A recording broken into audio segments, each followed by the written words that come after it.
ఏకాదశి వస్తోంది. చాలా విశిష్టమైన రోజని చెప్తూ ఉంటారు. కొన్ని కొన్ని ప్రాంతాల్లో అయితే అసలు పండగే ఆ రోజున. అందులోనూ ఆ రోజు స్పెషల్ దర్శనం ఉంటుంది ప్రతి ఒక్కరికి వైష్ణవ ఆలయాల్లో. ఏకాదశి వ్రతాలని కూడా ఆచరిస్తూ ఉంటారు. ఆ వ్రతాలు ఎలా చేయాలి? చేస్తే ఏమిటి? అనేది కూడా చాలామంది ఒక క్వెషన్ అడుగుతూ ఉన్నారు. ఆచరించే విధానం చెప్పండి. అలాగే చేస్తే కలిగేటువంటి ఫలితం ఏమిటి? ఎందుకు చేయాలి? అనేది కూడా వివరించండి. అన్నిటికంటే గొప్పదైన వ్రతం ఏదైనా ఉంటే అది ఏకాదశి వ్రతం. అన్ని వ్రతాలు చేసి ఏకాదశి చేయకపోయారనుకోండి, ఏ వ్రతం ఫలితం రాదు. ఓ ఏకాదశి వ్రతం ఒక్కటి చేసి ఏ వ్రతము చేయలేదనుకోండి, అన్ని వ్రతాల ఫలితం ఏకాదశి ఇవ్వగలుగుతాం. మన శాస్త్రంలో ఉపవాసం అని చెప్పింది కేవలం ఏకాదశికి మాత్రమే.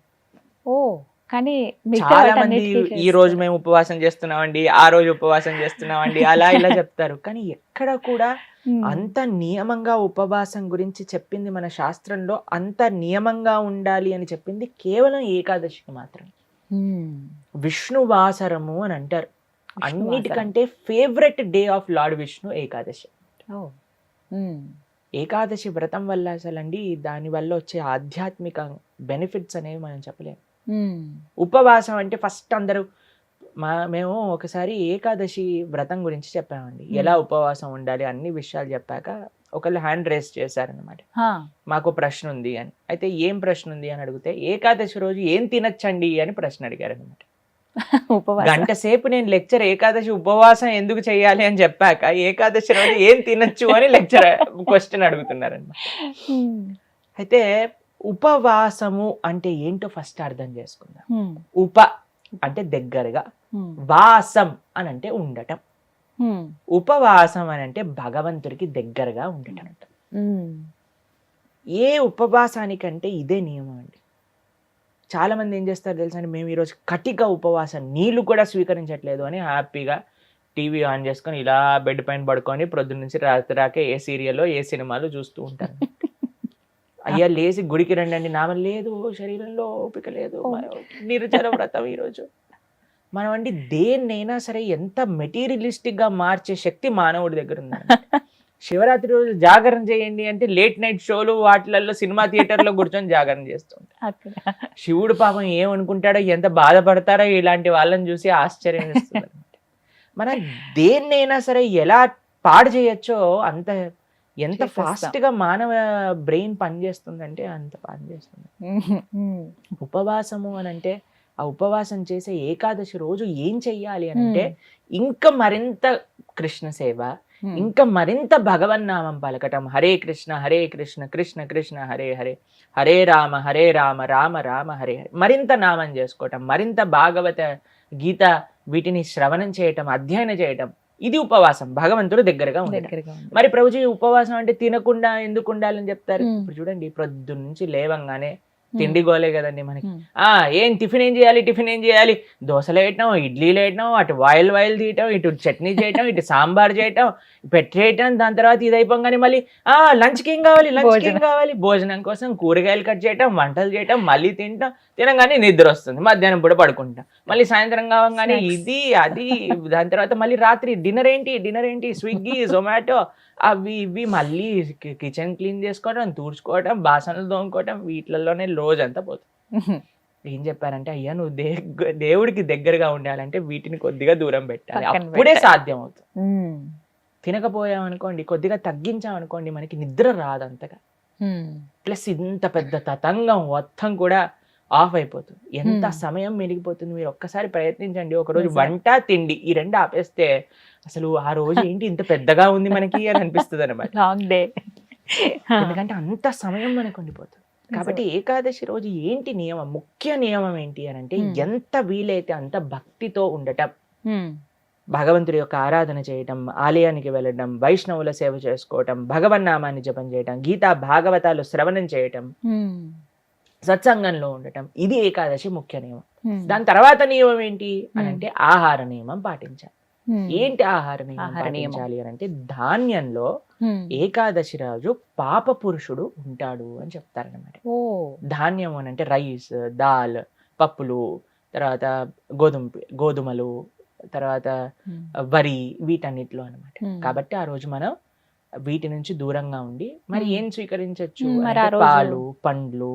ఓ తర్వాత మీకు అవి కూడా కాదండి, మరి మాకు ఇంకా శరీరం సహకరించట్లేదు, కొంతమంది ఉంటారు కదండి, బీపీ ఉంటుంది, షుగర్ ఉంటుంది, అటువంటి వాళ్ళు ఏం చేస్తారు అని అంటే మీకు సగ్గు బియ్యం అని దొరుకుతాయి, లేదా కొర్రలు అని దొరుకుతాయి అనమాట. వాటిని ఇవన్నీ కొన్ని కొన్ని ఏకాదశి రోజు స్వీకరించవచ్చు అని ఎలవ్ చేసినాం అనమాట.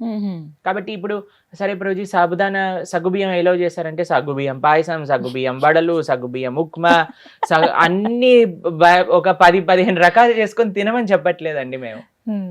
ఎవరికైతే వీలుంటుందో ఒక్క రకం చేసుకోండి, వాటిని ఆహారాన్ని స్వీకరించి శరీరం బాగుండేటట్టుగా చూసుకొని భగవంతుడి యొక్క సేవలో పెట్టుకో.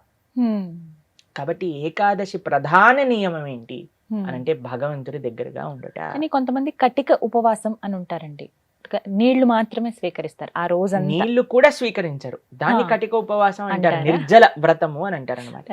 చెయ్యండి ప్రభుజీ, మేము నిర్జల చేస్తూ బ్రహ్మాండంగా ప్రొద్దు నుంచి రాత్రి దాకా జపం చేసుకునే శక్తి మా దగ్గర ఉంది అని అంటే పర్ఫెక్ట్. లేదండి మాకు ఏదన్నా లోపలికి వెళ్ళండి, మాకు బ్రెయిన్ పనిచేయదు అని అన్న వాళ్ళు పాలు స్వీకరించండి, లేదండి పండ్లు స్వీకరించండి, లేదండి సగ్గుబియ్యంతో కొద్దిగా అంటే అలా ఉండొచ్చా? ఇందాక మీరు అన్నారు కటిక ఉపవాసం కనీసం. చాలా మంది భక్తులు ఉంటారు, చాలా మంది భక్తులు ఉంటారు, మా ఆశ్రమంలో ఎంతో మంది ఉంటారు. మరి మీ విషయం ఏంటి ప్రభుజీ, మీరు ఉండరా అని అంటే మేము మధ్యాహ్నం వరకు మాత్రం నీరు తీసుకోకుండా, ఏం ఆహారం తీసుకోకుండా ఉపవాసం. మధ్యాహ్నం వరకు మధ్యాహ్నం పూట కొద్దిగా పాలు, కొద్దిగా పండ్లు అలాంటివి స్వీకరిస్తాం అన్నమాట. అలా మేము ఏకాదశి ఉపవాసం చేయడానికి ప్రయత్నం. వ్రతం, ఏకాదశి వ్రతం అంటే ఏ విధంగా? ఉపవాసమే నిష్టనే వ్రతం అంటారు. ప్రతి నెలలో 2 ఏకాదశులు వస్తాయి. అవును. ఆ 2 ఏకాదశులు సంవత్సరం పాటు మొత్తం అన్ని ఏకాదశులు కానీ మనం ఉండగలిగితే దానికంటే గొప్ప వ్రతం ఇంకొకటి లేదు. ఏం జరుగుతుంది ఏకాదశి వ్రతం చేస్తే? భగవంతుడి యొక్క పూర్తి కృప మన పైన ఉంటుంది. ఏకాదశి భక్తి జనని అని అంటారు. మన మనసులో భగవంతుడి పట్ల ప్రేమ కలుగుతుంది, దానికంటే గొప్ప వరం ఇంకేం కావాలండి? నిజమే కదా. కాబట్టి ఏకాదశి వ్రతం తప్పకుండా చేయాలి. అందరూ కూడా ఆ ఏకాదశి వ్రత మహాత్యాన్ని తెలుసుకోండి, చక్కగా ఏకాదశి వ్రతాన్ని ఆచరించడానికి ప్రయత్నం చేయండి. ఇప్పుడు వైకుంఠ ఏకాదశి చాలా అద్భుతమైన రోజు, మీరు సంకల్పం తీసుకొని ముందుకెళ్ళడానికి. చాలా మంది మమ్మల్ని అడుగుతుంటారు, రోజు మా ఇంట్లో ఎవరో వెళ్ళిపోయారు, లేదా మాకు మైల్ ఉంది, అశౌచం ఉంది, మీరు ఎలా ఉన్నా ఏం జరుగుతున్నా ఏకాదశి మాత్రం పాటించవచ్చు, దాంట్లో ఏం ప్రాబ్లం. ఆ రోజు ఖచ్చితంగా ఇవి వింటే బాగుంటుంది, ఇవి పఠిస్తే బాగుంటుంది. భాగవతం వినాలి, భాగవతం చదువుకోవాలి, భగవన్నామం జపం చేయాలి, కీర్తన చేసుకోవాలి, ఆలయానికి వెళ్ళాలి, కృష్ణుడికి తులసితో అర్చన చేయాలి. ఇవన్నీ ఏకాదశికి చాలా మంచి. ఆ రోజున ప్రత్యేకించి ఉత్తర ద్వార దర్శనం ఉంటుంది. అవును, వైకుంఠ ద్వార దర్శనము అని అంటారు. అన్ని ఆలయాలలో మనకి కలుగుతుంది, చక్కగా దర్శనం చేసుకొని. వైకుంఠ ఏకాదశి కాదండి, అన్ని ఏకాదశులకి ఇవే నియమాలు.